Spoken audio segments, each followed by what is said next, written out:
o que é encapsular? Encapsular quer dizer proteger. É um conceito de software que a gente usa para que o recurso compartilhado, não importa qual seja ele, seja protegido de um acesso anômalo, ou seja, que outros códigos acessem esse recurso, ou que esse recurso seja acessado por mais de um elemento de software por vez, tá? Mesmo que autorizados. Então acompanhe comigo.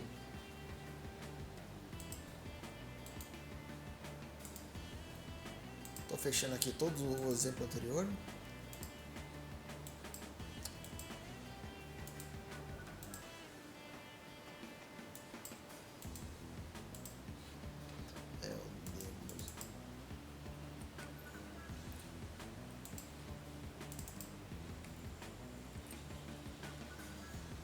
Então acompanhe comigo na tela. Eu já preparei esse exemplo em CFGV, tá? Então,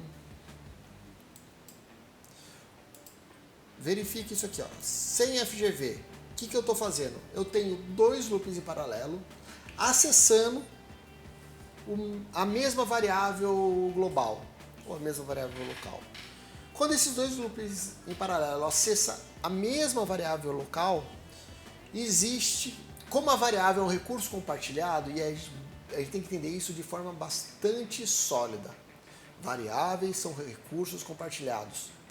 E por serem recursos compartilhados, elas sofrem de race condition, ou seja, se você tiver dois escritores tentando acessar essa mesma variável,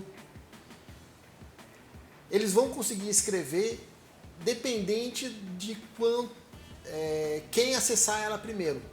Tá? E isso é um problema em determinados códigos, porque quando você acessa essa variável e escreve um determinado valor nela, e você tem um segundo escritor escrevendo um outro valor nela, o leitor pode não entender que houve uma variação de um tempo para outro. Tá? Então, as variáveis globais locais, por sofrerem essa penalização da race condition, você precisa ter muita consciência de quando aplicar ela. Então, o meu código ele é bem simples. Você tem dois escritores, tá? Então você tem escritor 1 e escritor 2. E o escritor 1, o que eu estou fazendo? Eu estou, primeiramente, zerando o contador totalizado. O primeiro escritor, ele vai pegar o contador totalizado, somar 10 e devolver o valor no contador totalizado. Ou seja, toda vez que esse loop interar, ele vai falar assim, conte 10, saiu mais 10. Um exemplo disso, por exemplo, uma máquina que produz 10 itens. E a segunda máquina que vai produzir só 5 itens por vez. Consequentemente, se eu quero totalizar o que é produzido da primeira com a segunda máquina, ou um robô, ou um braço robótico que na primeira vez tem que andar 10 posições, na segunda tem que andar 5, o que está acontecendo aqui? Eu estou usando mesmo uma variável para fazer essa contagem global. Então, o segundo totalizador, o que ele está fazendo? Ele, toda vez que há uma interação desse loop, ele pega o valor do contador global, soma 5 e devolve no próprio contador. Quando ele faz isso,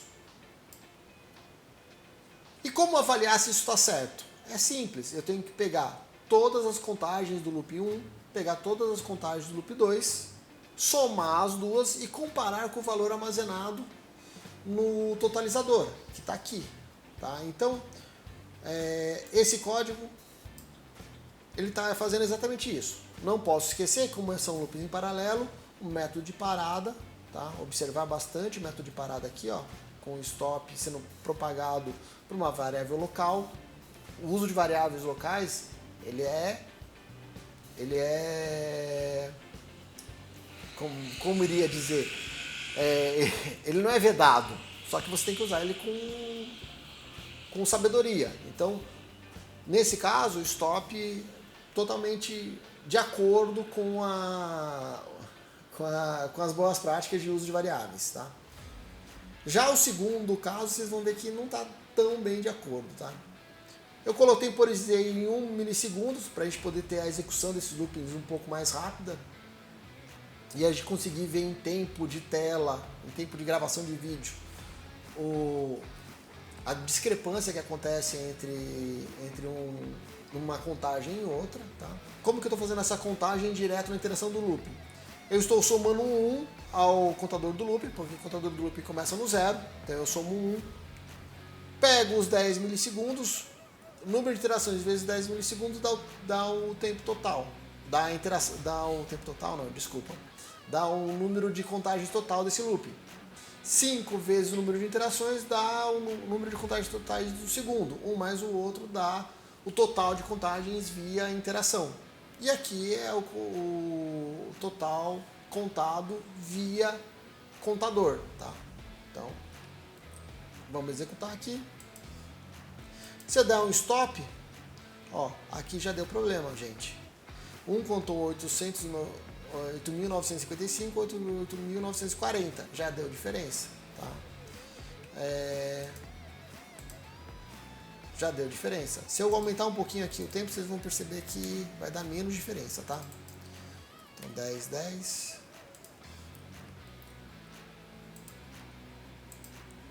Tá, ó, tá vendo? Ó? Eu aumentei o tempo de interação nos loopings, deu menos diferença. Tá? Agora, se eu diminuo o tempo para a gente poder ver isso em tempo de vídeo, né? Tempo dessa gravação desse vídeo, para 1 milissegundo e executo, você vê que existe uma diferença. Ora essa diferença é 5, ora essa diferença é 10. Ora é 5, ora é 10 e não existe muita racionalidade entre se a diferença vai ser 5 e 10. Por que existe essa diferença? Porque ora um loop vai escrever, ora o outro vai escrever, mas como não existe uma racionalização de quem vai escrever primeiro e quem vai escrever depois, essa race condition ou privilegia o loop 1 ou privilegia o loop 2. Ou seja, ou eu escrevo 10 duas vezes ou eu escrevo 5 duas vezes. E isso dá a diferença entre as contagens. Como resolver esse problema? Via FGV, via Functional Global Variable. Como que a gente usa Functional Global Variable? Tá. Vou chamar o próximo demo aqui, tá? Onde eu já implementei a FGV. Tá? Então aqui, ó, já implementei a FGV aqui, tá? Eu vou abrir para vocês a FGV. A FGV, ela é uma variação do que a gente implementou no vídeo passado. Tá? Então eu estendi um pouquinho ela. Já coloquei o caso de erro no erro para efetuar o controle de erro. E o que vai acontecer? Você vê aqui, ó, que eu criei 4 métodos. O Initialize, para mim poder forçar o contador em 0 quando eu inicio o programa. Criei o método processo 1, que vai contar 10 toda vez que o processo 1 chamar essa variável. Então, como que eu fiz isso? Peguei o valor que estava armazenado, somei 10 e devolvi no shift register não inicializado.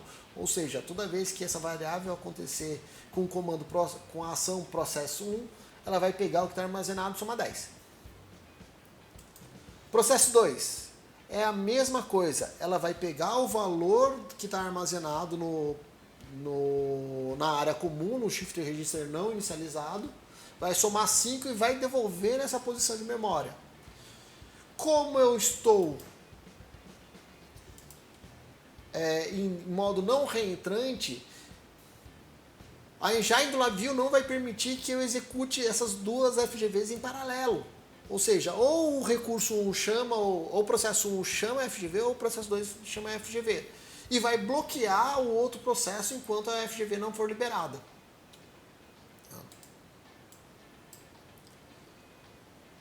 Vou fechar aqui. E esqueci de mostrar. E criei também o método de totalização. O que é a totalização? É o resultado da soma. E o que é o resultado da soma? Nada mais é do que a exibição do valor armazenado. Tá? Então, tá aqui, ó. Então, criei aqui, ó. E estou fazendo a mesma coisa. Reduzi o tempo para 1 milissegundo, para essa execução ficar acelerada. Iniciei, parei, ó. O número foi grande. 19.215. Iniciei, parei, iniciei, parei, iniciei, parei.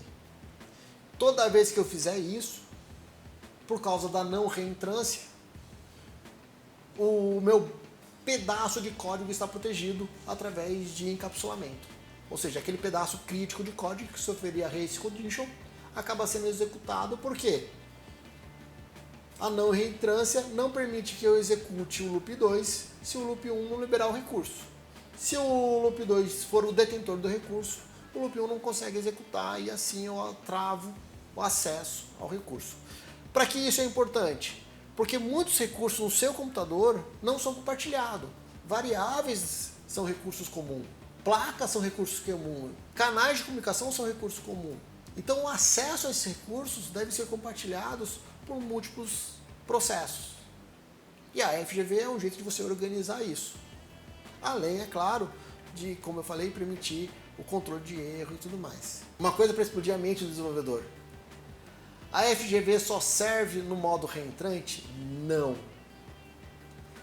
Existe também alguns artigos na internet que mostram como usar a FGV no modo não reentrante, mas um problema. E isso aí é para usuário já em modo muito avançado. Uma vez que você está usando a FGV no modo não reentrante, você precisa ter o controle da referência da FGV que você está usando. Então, o uso de FGV não reentrante implica em você conhecer muito bem como o LabVIEW opera as suas referências. É possível? É possível, mas não nesse momento. Eu sei que a FGV não é uma coisa tão amada pelos iniciantes, mas se você tiver dúvidas, estamos aqui para respondê-las. E até o próximo vídeo, onde eu estenderei um pouquinho mais a aplicação da FGV através de uma arquitetura chamada Action Engine, que vai nos permitir construir o conceito de API.